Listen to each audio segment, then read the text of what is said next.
Next 9 news देख रहे हैं आप। आपके साथ मैं हूं किरण यादव। आज के इस खास कार्यक्रम में हम चर्चा करने वाले हैं उत्तर प्रदेश की राजनीति को लेकर। देखिए, आज यानी कि 6 नवंबर को जो नतीजे आए गोला गोकर्णनाथ सीट पर, वो हम सब ने देखे कि कैसे समाजवादी पार्टी की बड़ी हार हुई है।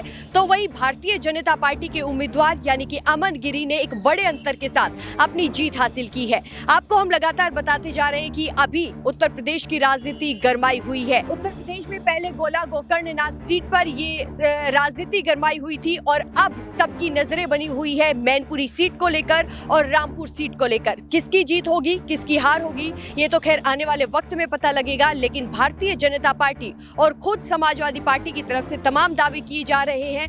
मैनपुरी सीट पर यादवों का कब्जा रहा है। क्या एक बार फिर से अखिलेश यादव इस चीज में कामयाब होंगे कि मैनपुरी सीट पर अपना रुतबा बनाए रखे? इन्हीं तमाम मुद्दों पर आज मैं चर्चा करूंगी अपने साथी पीयूष के साथ। पीयूष, सबसे पहले आपका बहुत बहुत स्वागत है। देखिए, आपको क्या लगता है कि आज गोला गोकर्णनाथ सीट पर हार हुई, तो मैनपुरी सीट पर और रामपुर सीट पर क्या समाजवादी पार्टी जीत हासिल करेगी या फिर हार का ही सामना करना पड़ेगा? देखिए, अगर मैनपुरी और रामपुरी की बात करें, रामपुर तो पहले से ही देखिए वहाँ पे सभा का कब्जा था। मैनपुरी में और रामपुर दोनों में रामपुर देखिए विधानसभा और मैनपुरी लोकसभा, दोनों देखिए विधानसभा और लोकसभा सीट पर एक पे आजम खान तो दूसरे पे देखिए मुलायम सिंह यादव पहले से मौजूद थे। अब अगर देखिए आप पूछते हैं मेरे से कि कौन जीतेगा, तो इसमें मैं देखिए आपको बता दूं कि यहाँ पे सपा का जो देखिए वोट बैंक है वो काफ़ी मजबूत है, जिसे भाजपा तोड़ने में काफ़ी हद तक देखिए नाकामयाब रही है। क्योंकि देखिए वहाँ पे माइनॉरिटी वोट बैंक ज़्यादा है और बीजेपी को देखिए हमेशा से कहा जाता है कि वो हिंदुत्व वाली पार्टी है। तो हिंदुत्व वाले देखिए नज़रिए से देखा जाए तो मेरे ख्याल से सपा इस मामले में थोड़ी बीजेपी से आगे है कि माइनॉरिटी का वोट बैंक लेने में। क्योंकि देखिए अब गुजरात पे हमारी टीम लगातार बनी हुई है, तो वहाँ पर भी देखिए माइनॉरिटीज़ जितनी भी है वो गुजरात में सिर्फ और सिर्फ देखिए अरविंद केजरीवाल या फिर कांग्रेस को बता रही है। और यहीं पर अगर सपा की बात करें तो सपा भी देखिए काफ़ी माइनॉरिटी को लेकर चलती है। तो इसलिए इस वजह से देखिए मैं कह सकता हूं कि वहां पे बीजेपी का आना थोड़ा सा मुश्किल है। लेकिन अब देखिए इसमें भी लेकिन आ जाता है। क्योंकि देखिए अगर बात की जाए आजमगढ़ की, तो आजमगढ़ में भी लगातार देखिए कि ऐसे दर्शाया जा रहा था, ऐसे बताया जा रहा था कि सब जितने भी वहाँ पे वोट बैंक है वो बीजेपी के खिलाफ हो रहा है। लेकिन जब नतीजा है तो निरहुआ जीते, सबने बताया। रामपुर की जो लोकसभा सीट है उस पर भी देखिए रामपुर तो आजम खान का गढ़ है, वहाँ पे तो माइनॉरिटीज जितनी है, तो इसलिए देखिए दोनों ही जगह भाजपा की जीत हुई है, दोनों ही सपा के गढ़ थे। और ऐसे ही देखिए जो रामपुर की विधानसभा सीट है जहाँ से आजम खान थे वो भी सपा का गढ़ है, और मुलायम सिंह यादव का भी जो सीट है मैनपुरी वो भी सपा का गढ़ है। तो इसमें ऐसा हो सकता है कि कोई ऐसा जादू निकल के आ जाए, कोई मिरेकल हो जाए कि इस भाजपा दोनों ही सीटें को देखे जीतने में कामयाब हो सकती है, ऐसा हो सकता है। तो पीयूष ने बहुत ही विस्तार से जानकारी दी, लेकिन अगला सवाल मेरा पीयूष से यही रहेगा कि गोला गोकर्णनाथ सीट पर जिस तरीके से हार का सामना समाजवादी पार्टी को करना पड़ा है, तो क्या कुछ कारण रहे जिससे हार का सामना करना पड़ा? नहीं, देखिए अगर समाजवादी पार्टी की बात की जाए तो वहाँ पे पहले से ही बीजेपी विराजमान थी। अरविंद गिरी का जो वोट बैंक है वहाँ पे वो देखिए काफी स्ट्रॉन्ग माना जाता है। अरविंद गिरी भाजपा से थे और भाजपा में देखिए जो ब्राह्मण और कुर्मी है वो लगातार देखिए अरविंद गिरी को जिताते रहे थे वहां से। हालांकि जो सपा से विनय तिवारी जीते थे उनकी भी देखिए पैठ काफी थी। 2012 में वो वहां से विधायक रह चुके हैं। अब 2012 में रहे तो उसके बाद देखिए वो उनका हारा था, फिर दोबारा से देखिए एसपी ने किसी और को टिकट दी थी। लेकिन विनय तिवारी का भी वोट बैंक काफी ज्यादा है, वो वहां पे देखिए अपने समाज के लिए, माइनॉरिटीज के लिए काफी कुछ करा है विनय तिवारी ने वहां पे। लेकिन देखिए कि यहाँ पे जीत भाजपा की हुई है तकरीबन 32,000 वोटों से। देखिए जो अमन गिरी हैं, अरविंद गिरी के देखिए बेटे हैं, तो वो जीते हैं। यहाँ पे सबसे मजबूत देखिए सेंटिमेंटल वोट की रही थी।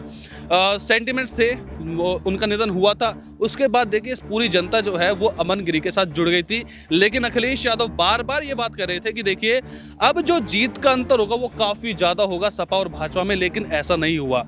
जब नतीजा आए दूसरे तीसरे राउंड की वोटिंग के बाद 3800 वोट से देखिए जब अमन गिरी वापस उनके बढ़त बनाने लगे तो वो बढ़त जो है एक बार बनी, वो टूटी नहीं, आखिरी राउंड तक देखिए 32वें राउंड तक देखिए वो बढ़त बनी रही और 3800 से लेकर 32,000 तक देखिए वो बढ़त बढ़ती चलेगी। तो इसलिए देखिए यहाँ पे सबसे ज्यादा ब्राह्मण और कुर्मियों ने देखिए उनको वोट दिया है और यहाँ पे देखिए हिंदुत्व के वोट पर भी देखिए यहाँ पे ये जंग लड़ी गई है। और यहाँ पे देखिए पहले से ही जो वोट बैंक था उन्होंने बिल्कुल खुल के देखिए दिल खोलकर माइनॉरिटीज ने भी देखिए यहाँ पे वोट किया है।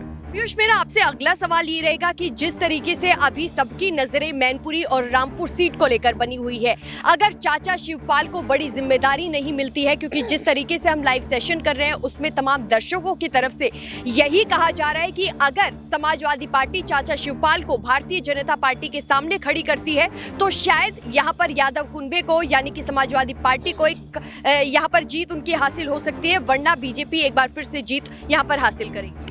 नहीं, देखिए यहाँ पे अगर बात की जाए मैनपुरी की और रामपुर की, तो मैनपुरी में देखिए चाचा शिवपाल की प्रसपा जो है उसमें भी देखिए सूत्रों और के हवाले से यही खबर आ रही है हमें भी कि चाचा शिवपाल कुछ खेल कर सकते हैं अखिलेश के खिलाफ। क्यों? क्योंकि देखिए उनके बयान आया था 3 दिन पहले, देखिए चाचा शिवपाल का बयान आया था कि मैं अब अपनी प्रसपा को आगे लेकर चलूंगा, अपनी प्रसपा के लिए देखिए जो भी करूंगा वो प्रसपा के लिए होगा। और उनके बेटे देखिए आदित्य यादव जो हैं वो भी लगातार देखिए मैनपुरी में जाकर लोगों से मिल रहे हैं। तो इसका तो सीधा से सीधा देखिए ये मतलब निकलता है कि चाचा शिवपाल जो हैं वो अखिलेश को टक्कर दे सकते हैं मैनपुरी के लिए। और अगर देते हैं तो देखिए कि यहाँ पे भाजपा का जो वोट बैंक है वो एक्टिव हो जाएगा। भाजपा का वोट बैंक माइनॉरिटीज में जब एक्टिव होता है, जब एक ही धुर के 2 व्यक्ति जगह लड़ते हैं और यहाँ पे अखिलेश अगर और शिवपाल से लड़ते हैं, तो बिल्कुल देखिए भाजपा की जीत वहाँ पे हो सकती है मैनपुरी में। देखिए, तो पीयूष ने बताया भाजपा की जीत हो सकती है मैनपुरी में, लेकिन जिस तरीके से हम कयासों के आधार पर रिपोर्ट्स अपनी तैयार कर रहे हैं, अगला सवाल इसी से जुड़ा हुआ है कि आपको क्या लगता है चाचा शिवपाल भारतीय जनता पार्टी में शामिल हो सकते हैं या फिर नहीं? देखिए भारतीय जनता पार्टी में शामिल होना तो देखिए ये तो इम्पॉसिबल है। क्यों? क्योंकि देखिए कि राजनीति में तो मैं देखिए कुछ भी इम्पॉसिबल नहीं है, लेकिन देखिए बहुत मुश्किल है। मैंने बहुत मुश्किल, इम्पॉसिबल तो नहीं कहूँगा लेकिन बहुत मुश्किल कहूँगा, क्योंकि उनकी खुद की भी पार्टी है। अगर वो कुछ करना चाहेंगे, अगर वो एफर्ट्स लगा रहे हैं तो वो अपनी पार्टी के लिए लगाएंगे, भाजपा के लिए क्यों लगाएंगे? उनको अपने बेटे के लिए भी तो देखिए एक सीढ़ी बनानी है जिसपे चल के देखिए उनका बेटा भी राज करेगा आगे चल के, जैसे कि अखिलेश का बेटा तैयार हो रहा है अर्जुन यादव। तो इसलिए देखिए यहाँ पे आदित्य के लिए कोई सीढ़ी तैयार करने के लिए भी प्रसपा का उदय होना, प्रसपा का विस्तार होना जरूरी है। और अगर वो भाजपा में जाते तो प्रसपा तो देखिए ठंडे बस्ते में चली जाएगी। यदुकुल पुनर्जागरण मिशन जो उन्होंने शुरू करा है वो कहां जाएगा? तो इसलिए देखिए भाजपा में शामिल होना बहुत मुश्किल है। तो भाजपा में शामिल होना बहुत ही ज्यादा मुश्किल है। देखिए, हम आपको बताते चले कि राजनीति में जो दिखता है वो होता नहीं है, लेकिन जो होता है वो दिखता नहीं है। हम आपको लगातार बता रहे कि किस तरीके से आज गोला गोकर्णनाथ सीट पर समाजवादी पार्टी को बड़ी हार का सामना करना पड़ा है, तो वहीं भारतीय जनता पार्टी ने अपना परचम लहराया है। लेकिन आने वाले वक्त में ये भी देखना दिलचस्प होने वाला है कि आखिरकार मैनपुरी सीट और रामपुर सीट पर किसका कब्जा होगा, किसका नहीं होगा। क्या अखिलेश यादव चाचा शिवपाल को एक बड़ी जिम्मेदारी देंगे या फिर नहीं देंगे, ये भी दूसरा बड़ा सवाल है। और तीसरा सवाल ये है कि क्या भारतीय जनता पार्टी अपर्णा यादव पर ये दाव खेल सकती है या फिर नहीं खेल सकती है। फिलहाल के लिए इस खास कार्यक्रम में बस इतना ही, लेकिन देश और दुनिया से जुड़ी तमाम बड़ी खबरों के लिए देखते रहिए हमारा चैनल नेक्स्ट 9 न्यूज। धन्यवाद।